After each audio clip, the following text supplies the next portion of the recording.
ঈদ মানেই আনন্দ, আর এই ঈদের আনন্দ আমি পরিবার এবং বন্ধুবান্ধব সবার সাথে একসাথে উদযাপন করি।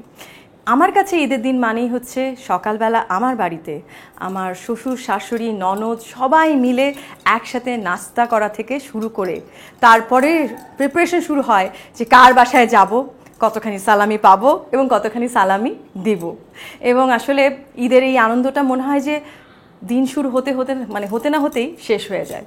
এবং সেই জন্য চাই যে পুরোটা সময় যেন পরিবারের সবার সাথে, বন্ধুবান্ধব সবার সাথে, তাই চাই যে ঈদের সারাটা দিন পরিবারের সবার সাথে, বন্ধুবান্ধব সবার সাথে কুশলাদি বিনিময়ের মাধ্যমে যেন শেষ হয়। ঈদের সালামি একসময় তো খালি পেতাম, এখন দিতেও হয় এবং সেটা ভালোও লাগে। তবে আমার মনে হয় যে আগে যেহেতু অল্প অল্প করে পেলেও অনেক পেতাম, এখন অল্প পেলেও সংখ্যাটা বড় হয়ে যায়। ঈদ আমার আসলে বরাবর ঢাকাতেই করা হয়ে থাকে, আর যেহেতু সবাই ঢাকায়, তাই ঈদের দিনটা আমার কাছে মনে হয় যে দেশেই থাকি, ঢাকায় থাকি, যদি বাইরেও কোথাও যাই সেটা যেন ঈদের দিনের পরে যাই। সো আমি ঈদের দিনটা আসলে ঢাকাতেই থাকি।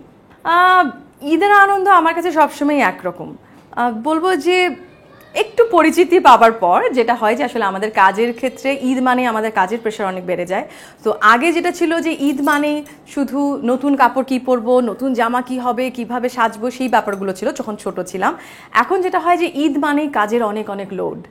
দর্শকরা অপেক্ষা করে থাকে আমাদের কাছ থেকে ভালো ভালো নাটকের জন্য, ভালো নাচের জন্য, সেগুলোর একটা প্রিপারেশন চলে। এবং বলা যায় যে ঈদের দিনটা থেকে আসলে কিছুটা স্বস্তি শুরু হলেও পুরোটা স্বস্তি শেষ হয় ঈদের সপ্তাহ শেষে। মানে দর্শকদের ভালো লাগলো কিনা, কতখানি তাদের ভালো লাগলো, কতটুকু তাদেরকে দিতে পারলাম, সমস্ত কিছু মিলিয়ে বলবো যে ঈদের আনন্দটা।